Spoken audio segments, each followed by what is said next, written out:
Aujourd'hui, on se retrouve pour parler de pronoms relatifs, c'est-à-dire qui, que, dont et où. Dans cette vidéo, je vais te donner les 4 meilleures astuces pour savoir quand utiliser chaque pronom relatif. Et reste jusqu'à la fin, on fera un quiz pour tester ce que tu viens d'apprendre. Tout d'abord, très important, évidemment, un pronom relatif, c'est quoi?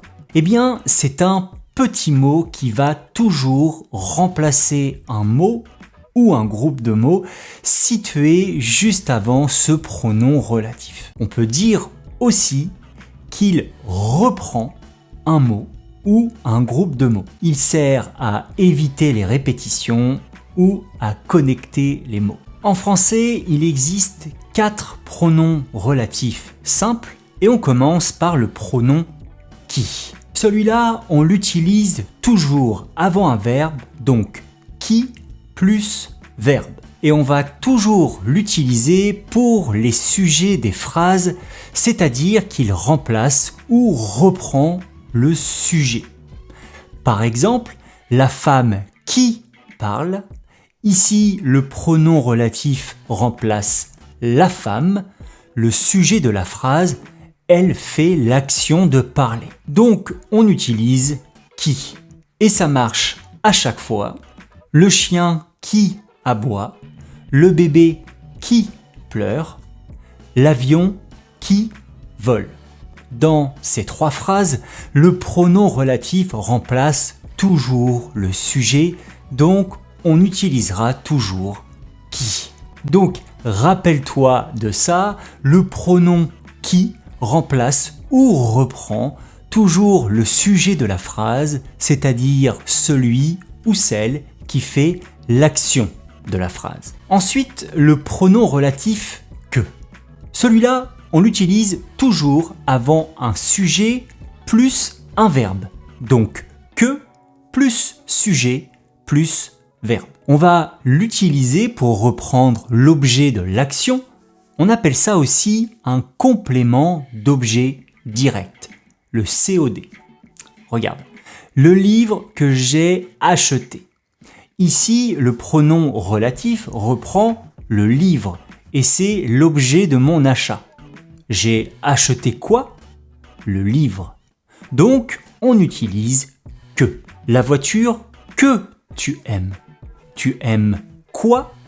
La voiture. Donc, la voiture est l'objet de ce que tu aimes. Donc, on utilise le pronom relatif que. Donc, rappelle-toi de ça, le pronom que remplace ou reprend toujours l'objet de l'action, c'est-à-dire quelqu'un ou quelque chose qui reçoit l'action. Passons au pronom relatif dont, le plus difficile sans aucun doute. Il s'utilise toujours avant un sujet plus un verbe, donc dont plus sujet plus verbe. Il remplace un complément d'objet d'un verbe construit avec la préposition de. Mais pour comprendre vraiment quand et comment l'utiliser, regardons un exemple. Je te parle de ce film. On reconnaît ici la préposition de dans cette phrase. Donc on va dire « c'est le film dont je te parle ». Un autre exemple, les tableaux de cet artiste sont magnifiques. On reconnaît ici la préposition de dans cette phrase, donc on va dire l'artiste dont les tableaux sont magnifiques. Donc, rappelle-toi de ça, le pronom relatif dont accompagne les verbes suivis de la préposition de. Et dernier pronom relatif, où. Celui-là, il est facile, on l'utilise aussi avant un sujet plus un verbe, donc où plus sujet plus verbe. Et on va l'utiliser pour reprendre un lieu, un endroit ou un moment. La ville où je suis né.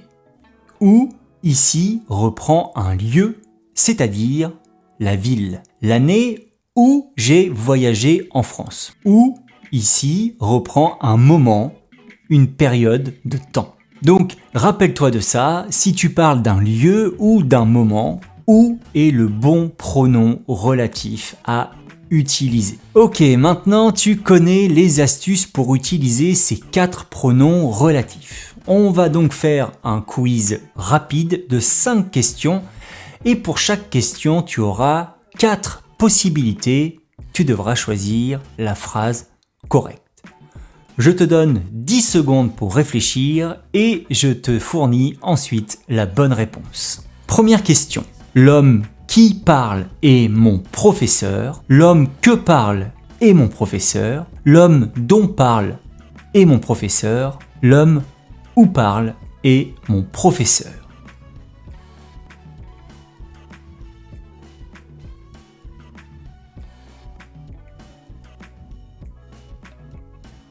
La bonne réponse, c'est l'homme qui parle est mon professeur, car c'est l'homme qui fait l'action de parler. Ici, le pronom relatif reprend un sujet et en plus, après le pronom relatif, on a juste un verbe. Donc, l'homme qui parle est mon professeur. Deuxième question. Le livre qui tu as besoin se trouve sur l'étagère. Le livre que tu as besoin se trouve sur l'étagère. Le livre dont tu as besoin se trouve sur l'étagère. Le livre où tu as besoin se trouve sur l'étagère.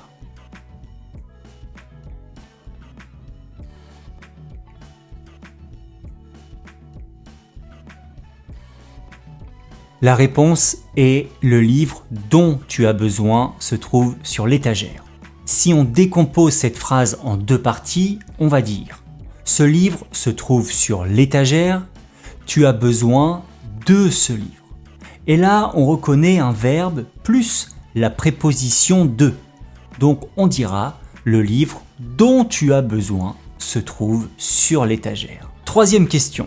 C'est le gâteau qui j'ai mangé hier. C'est le gâteau que j'ai mangé hier. C'est le gâteau dont j'ai mangé hier. C'est le gâteau où j'ai mangé hier.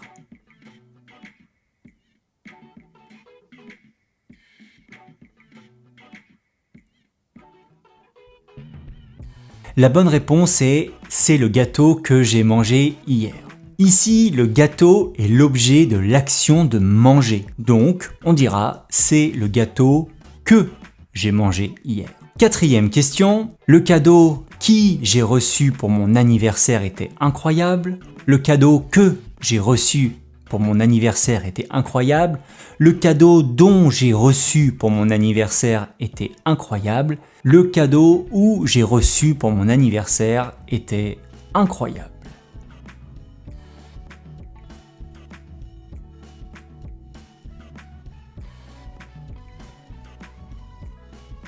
La bonne réponse ici est le cadeau que j'ai reçu pour mon anniversaire était incroyable. Car le cadeau est l'objet de l'action de recevoir, comme dans la question précédente. Donc, le cadeau que j'ai reçu pour mon anniversaire était incroyable. Et enfin, dernière question, le parc qui nous avons pique-niqué était magnifique. Le parc que nous avons pique-niqué était magnifique. Le parc dont nous avons pique-niqué était magnifique. Le parc où nous avons pique-niqué était magnifique.